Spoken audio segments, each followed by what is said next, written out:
Hey there, Erin here. Welcome back to my channel. I feel like I haven't been face to face with you guys in a very long time, but today I'm going to show you the tools that I use in my sewing to make my sewing easier.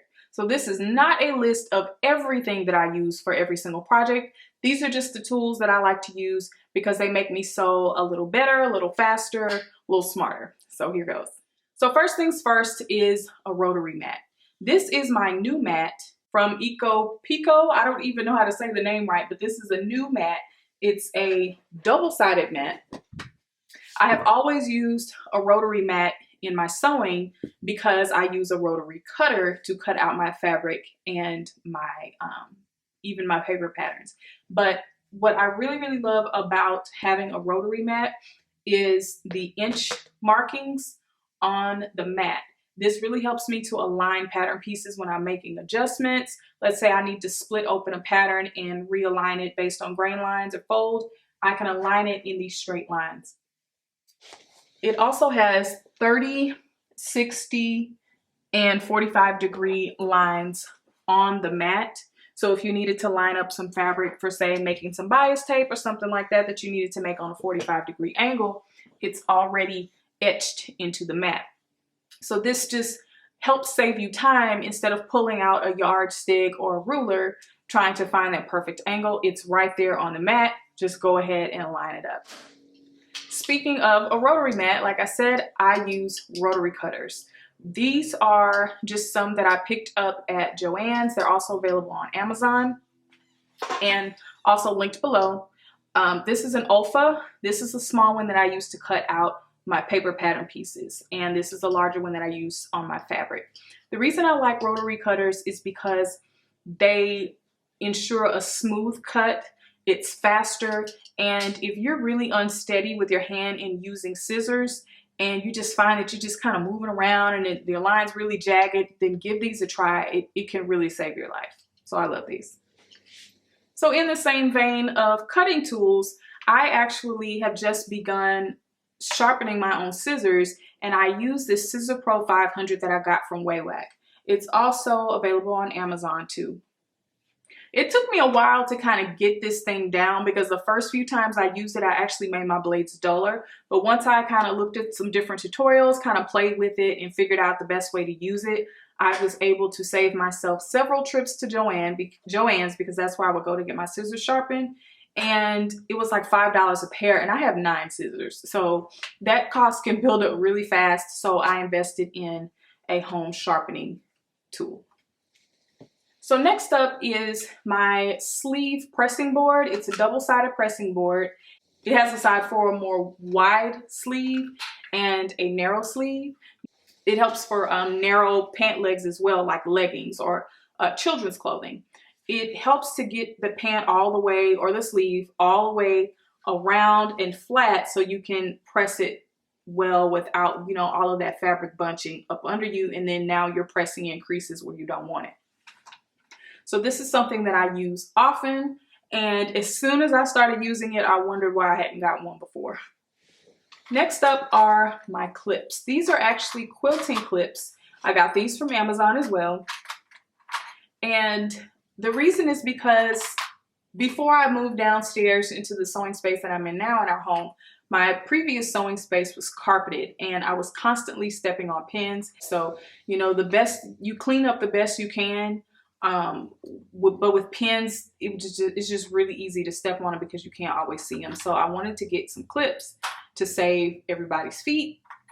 And also, another good point of having clips is that there are some fabrics that are not pin friendly, meaning when you pin them, the pins can leave holes in the fabric and you don't want that. So use these little clips. They're really fast to put on and take off. They don't leave any, you know, dents or any problems behind in your fabric. They don't tear your fabric, and it's really easy to pick up and clean up. So you're not going to be stepping on them and screaming out in the middle of the night.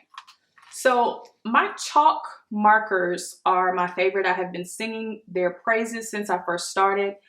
I am almost done with the blue one and the white one. I'm about halfway done with the yellow and the pink one, but these are my primary marking tools. The reason these are in this video is because I found these to be the most universally fabric friendly, meaning they will write on your fabric and you can wipe them off with your hand or maybe just a damp towel. So I just prefer to use these. Next up are my cast iron pattern weights. These are 4 pounds a piece, and I really like these because I've been using the little small washers that I got from, I think, Home Depot, and you would have to use a lot of those to keep your pattern piece and your fabric in place. It could still shift. With this on your fabric, it's not going anywhere, I promise. The only downside to these, number one, they're expensive. I believe they're about $15 to $20 per piece, but these will outlive you. Okay, these aren't going anywhere. And like I said, they're 4 pounds. Your fabric, your pattern piece, is not going anywhere when you put these on. If you have smaller pieces, then I would suggest maybe doing some Googling around and finding some smaller pieces, some smaller pattern weights, maybe cast iron, or you can make your own with sand, whatever the case may be. But I primarily sew clothing for myself, so I use very large pattern pieces, and these work well for me. Next up is this bad boy. It is a Bodkin. This is what I use to feed in my elastic through, casings that I'm sewing. It opens up, you grip the elastic, and you can close it with this little ring, and you have all of this space to work with inside your casing to pull it through. I've also used a good old safety pin that works as well, but I find that this gets a much better grip on the elastic, and I don't lose my elastic in the casing like I can for a safety pin. If the safety pin pops open, then you got to pull it out and start all over. So this is a handy little joint that I have had ever since I started sewing. Love, love, love it. Oh. This is my double tracing wheel. It has 2 wheels that are adjustable to whatever size you want. You take it out, stick it in another slot for a wider space here. The purpose of this is if you do pattern adjustments, pattern drafting, and you use the tracing paper, this is perfect for adding seam allowance evenly and consistently all around a pattern piece. Then with the perforations that it makes, it doesn't hurt your hand or anything, but it makes small little perforations in your paper, and you simply just trace over those perforations, and you have now added seam allowance to your pattern very, very easily.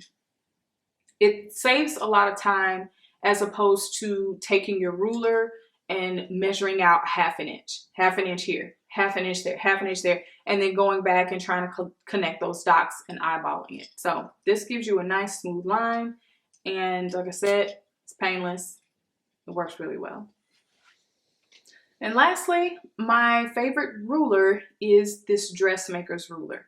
The reason I like this ruler is because it has increments plus little like spacings in the ruler for you to use a pen or pencil or chalk roller, any kind of marking tool to, again, draw your lines. This is another great way to add seam allowance, draw straight lines within certain increments.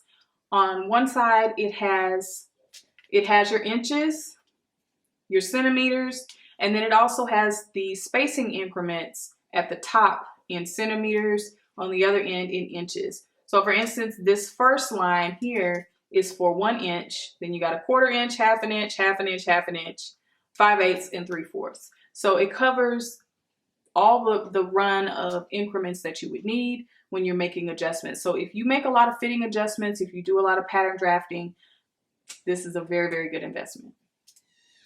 All right, everybody, it was wonderful chatting with you and sharing all of my tools today. Again, all of those tools will be linked below this video. It will go straight to Amazon. If you have any other questions, if you have any other tools that save you time and help you sew better or faster, leave them below because I want to know and share them with everybody else too. All right, I'll see you later in the next video. Bye.